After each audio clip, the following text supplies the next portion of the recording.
రాష్ట్రంలో 25 స్కూళ్ళు, చాలా తక్కువ. మెడ్రాస్ ప్రెసిడెన్సీ గురించి ఒకసారి నేను స్టడీ చేశాను.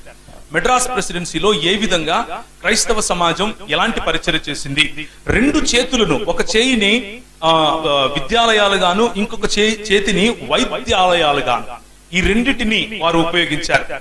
మొట్టమొదటి స్కూల్ మనది, మొట్టమొదటి కళాశాల మనది, మొట్టమొదటి థియాలజీ కాలేజ్ మనది, మొట్టమొదటి వైద్యశాల మనది, మొట్టమొదటి ప్రసూతి విభాగం మనది, మొట్టమొదటి నర్సింగ్ కాలేజ్ మనది, మొట్టమొదటి ఐఏఎస్ విభాగం తీసుకొచ్చింది మనం, ఐపీఎస్ ట్రైనింగ్ తీసుకొచ్చింది మనం, తపాలా తీసుకొచ్చింది మనం. మిషనరీలు వారి వారి సంస్థలకు రాసుకోవాలని చెప్పి మనకు. ఒక్క నిమిషం ఇక్కడ ఆగుతాను. ఏంటి అని అంటే, చాలా మందిలో ఈ కన్ఫ్యూజన్ ఉంటుంది. ఇంతకు నేను ఎవరి గురించి మాట్లాడుతున్నాను? బ్రిటిష్ వాళ్ళ గురించా? తెల్లోళ్ళు వస్తారు వాళ్ళ గురించా? నేను వాళ్ళ గురించి మాట్లాడట్లేదు. తెల్లోడు దోసుకుని వెళ్ళిపోయాడు. తెల్లోడు గురించి నేను మాట్లాడటంలా.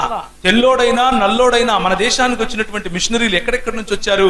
ఇంగ్లాండ్ నుంచి వచ్చారు, అమెరికా నుంచి వచ్చారు, కెనడా నుంచి వచ్చారు, వేల్స్ నుంచి వచ్చారు, తర్వాత ఫ్రాన్స్ నుంచి వచ్చారు, ఆ తర్వాత జర్మనీ నుంచి వచ్చారు, సుడాన్ నుంచి వచ్చారు, లిబియా నుంచి వచ్చారు, సిరియా నుంచి వచ్చారు, ఈజిప్ట్ నుంచి వచ్చారు, రైట్, ఇరాన్ ప్రాంతం నుంచి వచ్చారు. ఇన్ని ప్రాంతాల నుంచి మిషనరీలు వచ్చారు మన దేశానికి. ఆఫ్ఘనిస్తాన్ నుంచి వచ్చారు.